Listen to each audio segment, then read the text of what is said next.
مفتی صاحب بچپن میں ہم دیکھتے آئے ہیں، کئی گاؤں وغیرہ میں بھی دیکھا کہ ایک بندہ روزہ نہیں رکھ سکتا تو اس نے سوچا چلے یار میں اس کو سحری کروا دیتا ہوں، افطاری کروا دیتا ہوں، یعنی روزہ رکھوا دیتا ہوں تو اس کا ثواب مجھے مل جائے گا، کوئی بات نہیں اگر میں نے رکھا ہے یا نہیں رکھا، تو میں کسی کو رکھوا دیتا ہوں وہ ثواب مجھے مل جائے گا۔ کیا ایسا کرنے سے ثواب اس کو مل جاتا ہے یا نہیں ملتا؟ کیا فرمائیں گے اس حوالے سے؟ دو چیزیں الگ الگ ہیں۔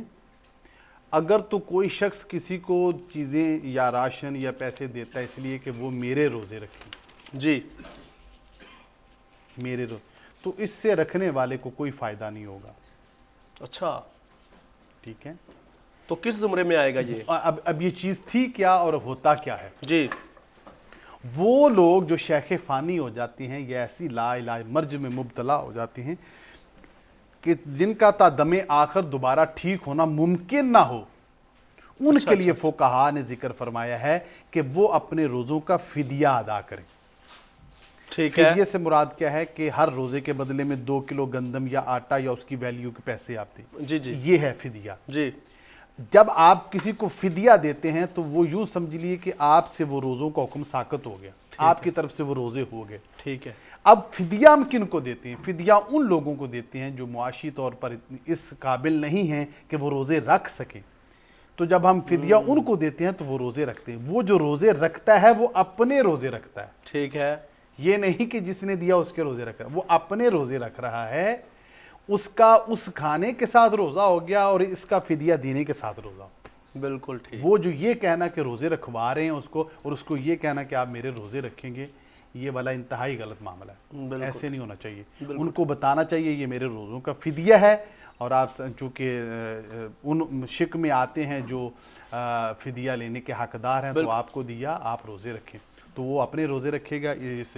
فدیے سے فارغ ہو جائیں گے۔ بالکل، لیکن یہ اس شخص کے لیے ہے جس کا ٹھیک ہونا یا دوبارہ صحت مند ہونا ممکن نہ نہیں ہو، یہ نہیں کہ ٹکا روزے چھوڑے پیچھے سے جناب فدیہ میں 2-4 بندے روزہ رکھوا دیتا یا افطاری کرواتی میرے ہو گئے۔ فقہا نے بڑا واضح لکھا ہے جو شخص بیمار ہے جی جی، اور وہ صحت مند ہو سکتا ہے وہ فدیہ نہیں دے گا، وہ روزوں کی قضا ہی کرے گا چاہے پورا منتھ بیمار رہا ہے۔ اچھا، میں نے اگر کسی کو دے دیا چل یار روزے رکھ لے، ماڑا بندہ ہے، تو فدیے کی بھی ضرورت نہیں ہے وہاں پہ، کیا وہ ثواب کی نیت میں آئے گا وہ؟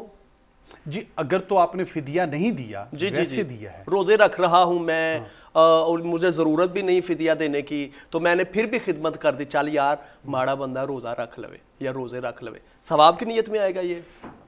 آپ نے لفظ ثواب بولا ہے، آپ اس کا اجر کاؤنٹ ہی نہیں کر سکتے، اللہ اکبر، کیونکہ اجر تو تب کاؤنٹ کریں گے جب اس کا کوئی اجر ہوگا، تو بالکل ٹھیک ہے، اجر اس کا کیا ہے؟ آنا اجزی اللہ اللہ اللہ، واہ انکاؤنٹیبل، واہ واہ واہ، بے شک اس بے کا شک، انکاؤنٹیبل ہے۔ میں اور صاحب بھائی یاد رکھیے کچھ چیزیں باتوں میں ہیں جی جی، اور کچھ چیزوں کا پنجابی میں کہتے ہیں مول تب پڑے گا جب قبروں سے نکلیں گے۔ اللہ اکبر، آج کے دور میں سمجھتا ہوں کہ جتنے بھی احباب جس بھی درجے میں ہیں ان کو احسار کرنا چاہیے ان لوگوں کے لیے جو سفید پوش یا غربا ہیں، تنگ دست ہو گئے، ان کو چاہیے، میں تو یہ مشورہ دیتا ہوں کہ اس دفعہ عید کی خریداری چھوڑ دیں، بہت اچھا، کچھ بھی نہیں ہے، کوئی فرض واجب نہیں ہے جوتا یا کپڑے لینے، لیکن آپ کسی کے ساتھ مدد تو کریں۔ پیغام ہے، یقین جانیے مجھے آپ دوسرے تیسرے کو پیسے دیں تو ممکن ہم روٹین میں آپ کے لیے دعا کریں، جی جی، جائیں کسی غریب کو دعائیں دیں، وہ آپ کی عدم موجودگی میں آپ کے لیے دعا کرے گا جو عرش